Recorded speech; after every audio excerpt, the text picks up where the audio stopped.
ज़माने में जब भगवान ने अपनी फैक्ट्री में अच्छे लड़के बनाने बंद कर दिए हैं और अब इस ज़माने में लता की माँ अपनी बेटी के लिए एक सूटेबल बॉय ढूंढ रही होती तो बेचारी लता कुंवारी ही रह जाती।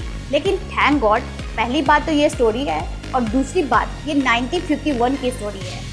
तो आइए चलते हैं नेटफ्लिक्स पे आई वेब सीरीज और सूटेबल बॉय की सूटेबल रिव्यू की तरफ। एक कहावत है पुराने ज़माने की, लोगों की कुंवारी बेटी और बेरोजगार बेटा माता पिता के लिए जी का जंजाल होता है।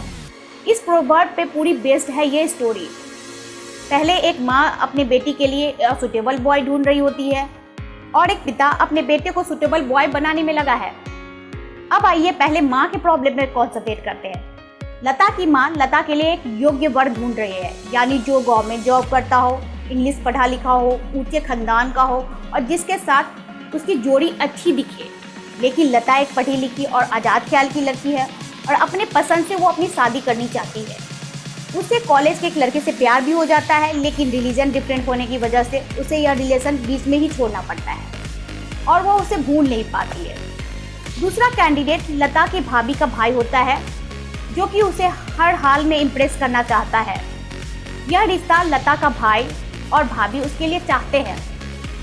और तीसरा कैंडिडेट लता की माँ लता के लिए लेके आती है काफ़ी सारे लड़कों को रिजेक्ट करने के बाद। और यह लड़का लता की तरफ देखने में तो सुंदर तो नहीं है, लेकिन जॉब अच्छा करता है और लता की माँ उसे इम्प्रेस करती है इस लड़के के लिए। अब लता के लिए कौन सा सूटेबल बॉय है वो तो आपको वेब सीरीज देखने के बाद ही पता चलेगा।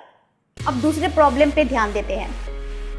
मान कपूर, जिनका रोल ईशान खट्टर प्ले कर रहे हैं, वो एक पॉलिटिशियन के नालायक बेटा है जिसमें अभी भी नादानी है और जो साथ में बेरोजगार भी है। दोस्ती, नशा और इश्क ये सभी फरमाते हैं वो। जी हाँ, शहर के सबसे फेमस तवायफ, जिनका रोल तब्बू प्ले कर रही हैं, उनके साथ उनका लव चल रहा होता है। उम्र के काफ़ी फासले होने के बावजूद भी दोनों एक दूसरे से प्यार करते हैं। बाप बेटा को पॉलिटिशियन बनाना चाहता है, लेकिन बेटा मोहब्बत में सब कुछ भुला बैठा है। इन दो पहलू के साथ साथ कहानी चार फैमिली कपूर, चैटर्जी, मेहरा और नवाब के इर्द गिर्द घूम रही है। कहानी में आपको वैराइटीज देखने को मिलेंगे। लव स्टोरी के साथ साथ हिंदू मुस्लिम दंगे, Hindu Muslim friendship, 1951 election, child molestation, extra marital affair भी देखने को मिलेंगे। नेटफ्लिक्स पे आई इस वेब सीरीज में 6 एपिसोड है और हर एपिसोड लगभग 1 घंटे का है। मतलब आपको 6 घंटे लगेंगे इस वेब सीरीज को कंप्लीट करने में। साथ ही यह वेब सीरीज मूल रूप से इंग्लिश में बनाई गई है, लेकिन इसका हिंदी डबिंग भी अवेलेबल है नेटफ्लिक्स पे।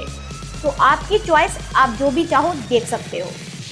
मल्टी कास्टिंग वाली इस वेब सीरीज में इतने सारे फेमस एक्टर हैं कि मैं बोल नहीं सकती, लेकिन जितने भी कम या ज़्यादा फ्रेम मिले हैं सभी को, सबने काफ़ी दमदार एक्टिंग की है। कोई खामी तो नहीं बोल सकती, लेकिन मेन लीड ईशान खट्टर के दोस्त के साथ गे रिलेशनशिप की तरफ इशारा तो किया गया है वेब सीरीज में, लेकिन इसे क्लियर नहीं किया गया है, जो थोड़ा बहुत समझ में नहीं आया। स्टोरी तो already legendary writer Vikram Seth के फेमस बुक और सूटेबल बॉय की है, तो स्टोरी की रेटिंग की बात मुझे करनी ही नहीं। लेकिन उस जमाने को पर्दे पर उतारना और सारी चीज़ों को एक फ्रेम में सजा के दिखाना मीरा नायर की सबसे बड़ी खासियत रही है। और बखूब तो एक्टिंग, स्टोरी और कास्टिंग सब लेके मैं इस वेब सीरीज को 4.4 रेटिंग देना चाहूँगी। तो ये रही नेटफ्लिक्स पे आई वेब सीरीज और सूटेबल बॉय की रिव्यू। आप मुझे कमेंट बॉक्स में लिख के बताओ कि आपने यह वेब सीरीज देखी या नहीं। अगर देखी तो आपने इस वेब सीरीज को कितनी रेटिंग की।